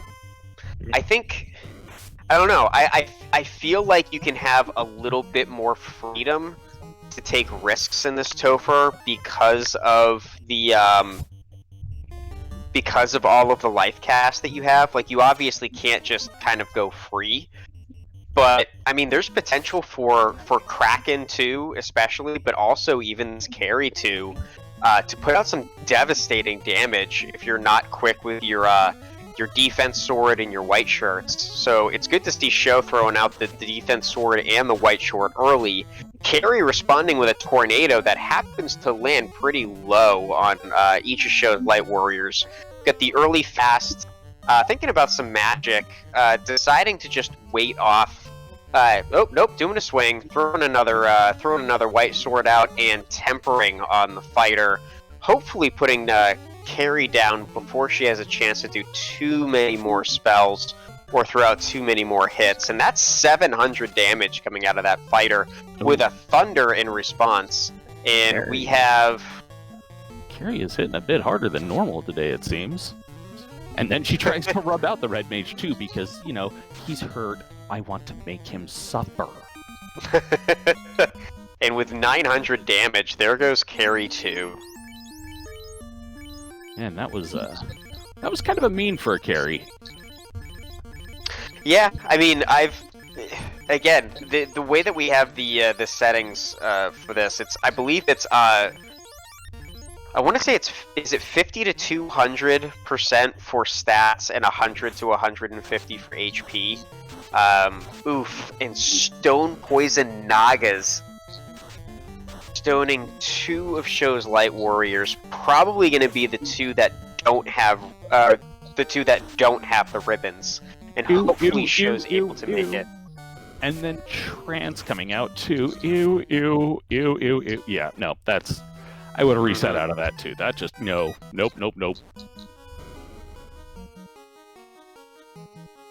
So let's see if dive 2 does any better.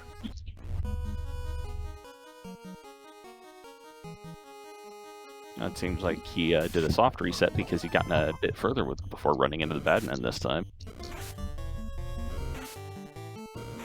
Hoping that he can avoid that horrible Naga water group again, because yeah, that's never something you want to. I mean, I feel like the seafloor is by far the most nerve-wracking part of diving Topher, because you've got the potential for those waters, you've got the potential for the seafood party pack. Even Girth Sharks and Wizzahags can have some nasty stuff and some big parties. And getting ambushed by metal slimes. Sho's just not having good luck here on our Topher dive. Yeah, at least he got away from the slimes before they did too much of anything, and the next one didn't jump him at least, so that's a lucky thing. Looking on the bright sides. Looking on the bright sides.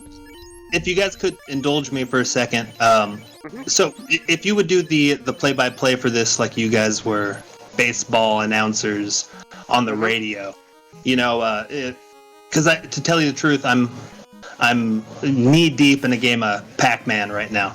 So you're telling me he was on a dive into Topher, and he fell to carry, or he got through carry? What happened there? He got through carry. He was hurting afterwards, but he burned the resource to bring it back up, and was getting on down to the water floor, ran into 2 Nagas and 6 waters, and they made unhappy things happen. Oh, okay. Just a mob in the water floor, huh? Yep, just a random encounter, just tore him apart. Okay, so now he's on his another attempt right now. Yeah, he's about to go run over that speed bump again. Okay, so I'm deep in this Tetris 99. Have you guys seen this? It's like a battle royale version of Pac-Man. It's Pac-Man. Have you guys seen this? I've seen a couple things. You know, more the Mario. And it looks like Sho has finally made his way up here to what is this? To Lich 2, and he's on his way to Carry 2's floor. Probably going to be at the sea floor again within the next probably 50 seconds or so. And hopefully going to have a little bit better luck with encounters, assuming that this encounter with Carry 2 goes as planned.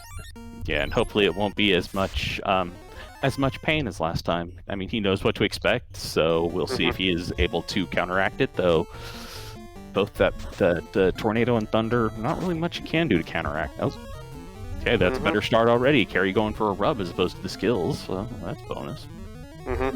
Yeah, getting the early white shirt, getting the fast out on that fighter. I think Sho's probably okay with what he saw, because it's mostly skills that you know that your fighter's going to be able to survive, and with that, like 3 extra temper cast, doing 562 damage on that next swing, and the fighter throws out another 677, and there goes Carry 2. We are back on the water floor, and it's really a matter of, are we going to see those poison and 5 waters. Actually, it was the Nagas, wasn't it? The Nagas had the stone poison. Yeah, it was the waters that just finished off the last 2. But I mean, as he ran into those 5 waters, if you listened closely, you could actually hear him going nope, nope, nope, nope, nope, nope, nope, nope, as he was running away from him. Yeah, and finding really the walk here in the encounter table, making his way just man-moding directly here into Kraken 2, not even bothering to re-equip, move any of his party members around. 7 hits for 350 damage to that fighter. Fighter getting the defense sword out as well as the white shirt, which puts him to 3 out of 6 evade casts. And then Fighter going, you know what, I'm going to hit myself with a Cure 4. Y'all can take care of everything else. Mm-hmm. Yeah, and I kind of... It's an interesting move because there's only 4 white magic casts that Fighter has. Fortunately, the Cure 4 going off before Kraken can try to do a swing. At this point, it looks like he's just going to do swing, swing. Oh, and out comes Nuclear. Yeah. Dropping 2 out of the 4 of them. Ouch. I mean, at least he's got 2 of the life casters still. Yeah, and I think this is a good move of using the Cure 4, doing about 800 damage on that next swing. So fortunately, both of those Light Warriors standing. I'm not using up a lot of the spell cast from that Fighter. I believe really you only need 1. Yeah, I don't disagree with him casting Life 2 from the Knight, because really that was the only spell he had at that level.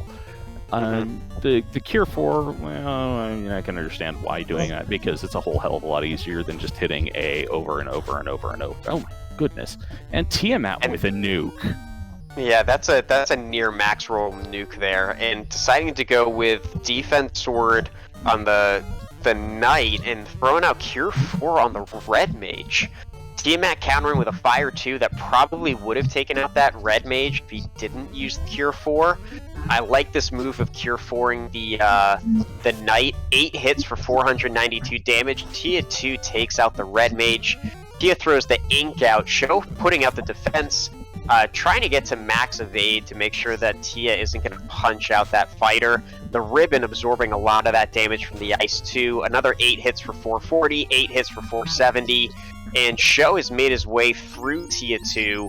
Gonna use a couple of those Life 2, or at least one of those Life 2 casts to pick up the White Mage, to res the rest of his party. Probably gonna just run from anything he encounters and then go directly into that Chaos fight. Hey guys, I wanted to say it looks like he's got this. He's going to roll through this Chaos fight. I have a hard out at 10 o'clock. I got an interview with Chris Chrisley. Have you guys seen that Chrisley Knows Best? Have you seen that? I have not.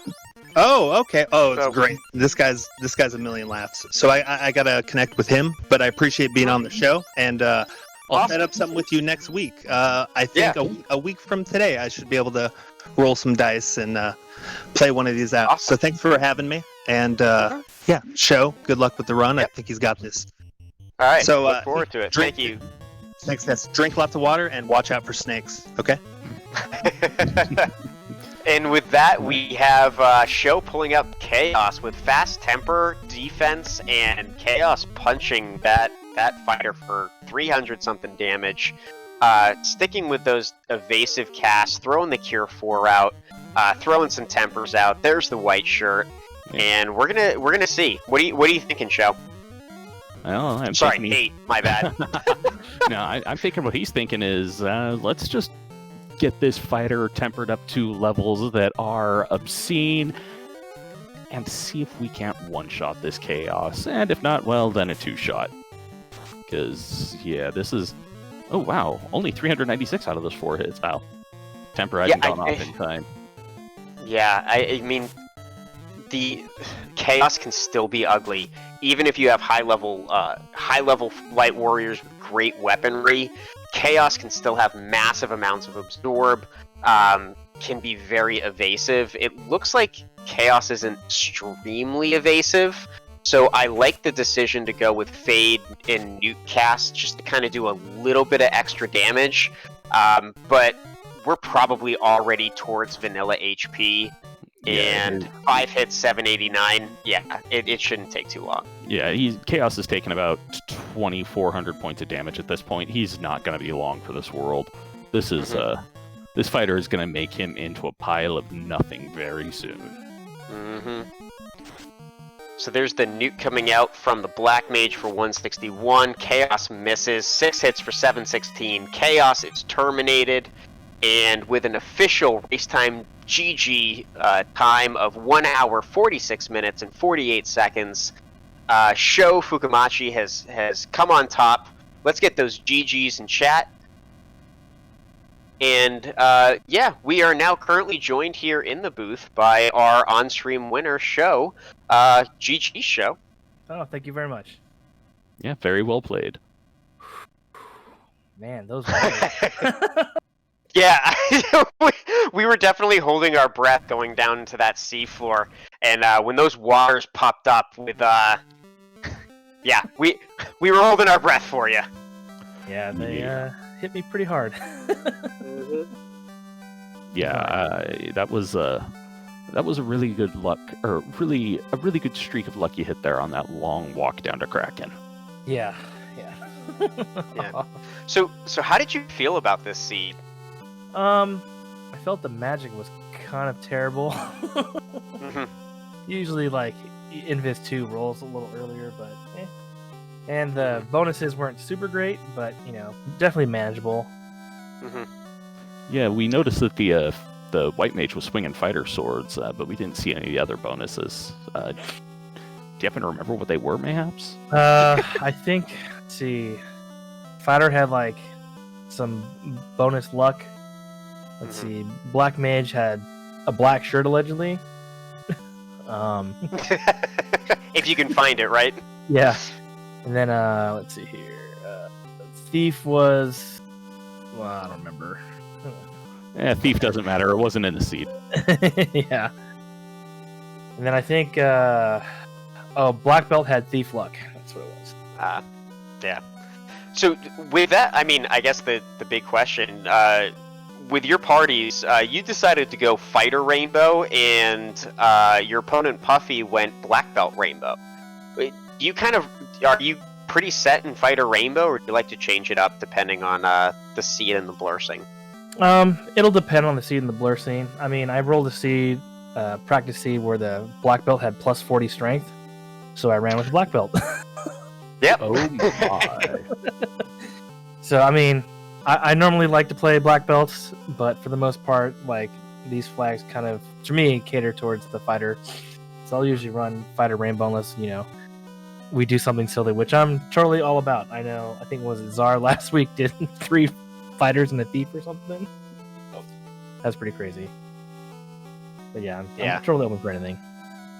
Yeah. Kind of looking back on the seed, was there any specific spot where you kind of felt like nervous or caught up, or did it feel a little bit more linear for you? It felt pretty linear. My only concern was, like, there was no really good weapons. So I was contemplating just finishing out with just the defense sword, and was like, well, you know, it's got to be around something's got to be somewhere. And apparently, you know, all the swords were in, you know, Volcano. Yeah, so what did you think about that? What did you think about that little section of the armory there? Like, well, here are all the swords, and they were all terrible. Like -5 and -4. I guess I got lucky that X-Cal was only -1. Yeah, well, unfortunately, there was one more sword that was in the Agama floor. That Massa rolled +4 and was the first chest in the Agama floor. Of course. Yep. So if you listen closely, you could actually hear the moment where Sho's heart broke there. So true. Yeah, it was so hard watching you go through armory and then walk right by that chest. There was also a ribbon on that floor, which would have been your third ribbon. But I figured you were looking for some sort of weapon. I mean, you picked up the Voro -4, X-Cal was -4, Sun was -5. It was just Ice was what -3, -4. It was pretty terrible. Yeah, absolutely.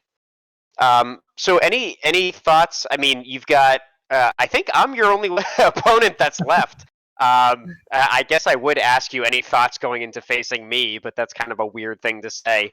But just any thoughts about the tournament in general up to this point, and kind of what you're looking forward to in the next couple weeks? Yeah, you know, well, of course, looking forward to facing you. I definitely will need more practice. I should have practiced before the tournament started, but I was totally caught up in doing the SpeedCon marathon for the Chrysalis Randomizer. But it's always good to be, you know, here. I love FFR. It got me into streaming. It got me into, you know, doing all this fun stuff. So Mm-hmm. yeah, I'm looking forward to it, and hopefully I'll continue to put on good showings. Yeah, absolutely. Yeah, I mean, it was great run today. Yeah, and it's weird. I'd say I look forward to the future, but you're my opponent, so.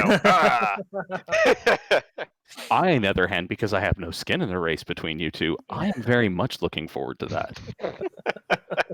Awesome. So, hey, do you have any other questions? No, you pretty much covered all. Well, actually, no. Now that I think about it, there is one question I've got. So, what's your overall impression of this flag set? How are you feeling about it? It can be really, really fast, or you can get trolled really hard, like on the Sea Shrine. For the most part, it's nice because we know where all the incentives are. Well, location wise on the map, but obviously with the random chests and everything, but still feels it feels easy enough for everybody to get into, but enough of a change to where like, oh, okay, I mean, it's not crazy like entrance floor shuffle, which I love doing, but but still, it's wonderful. I like it. All right, that covers the question I had thought up. I know I had other questions, but I honestly forgot them because brain. What? Yeah. I've heard of this memory thing. What was I talking about? All right. Well, with that, I do want to give you just kind of an opportunity to say any final thoughts that you have, Show, and then we'll kind of, as one of my fellow commentators likes to say, pay the bills here, and we'll close out the stream for the evening. Yeah. Well, I feel sorry for Puffy, who had some unfortunate issues with his emulators. So maybe sometime down the road, Puffy, you want to just do a rematch. I'm totally down for that. We can have some fun with some fun flags, and thank you for Randomania for hosting this and all the other networks. It is appreciated. So, and thank you to the hosts and MathGo for restreaming and everything. So, appreciate it. Well, thank you for putting on an interesting and entertaining run for us this evening. Welcome. Yeah, and with that, I am DVS7. I've been joined here by Hate the 13th, which I have been calling Hate 13 for a very long time, so I have to change that one. No, that's fine. Hate 13 works as well. Again, a big shout out to our two runners, ShoFukomachi and Puffy. Please follow our runners. We just put their streams here in chat. And we want to thank Randomania and the Randomania family of networks, just being very, very willing to help us out here in the spring tournament. Thank you to MathGirl718, who is our restreamer for today. Thank you to all of you who are out there watching this stream and enjoying this Final Fantasy run with us. And it looks like we're going to be rating Jay Coper and checking out what he's doing. Also a runner in this tournament. And we look forward to what spring tournament has in the future. We have a ton of races coming up tomorrow and Sunday. Far too many for me to list. But if you want to go to our Discord, which is FinalFantasyRandomizer.com, there is a link to the Discord there, or you can see the Discord link I dropped in chat. And take a look at the schedule there, and we will see you for our next run.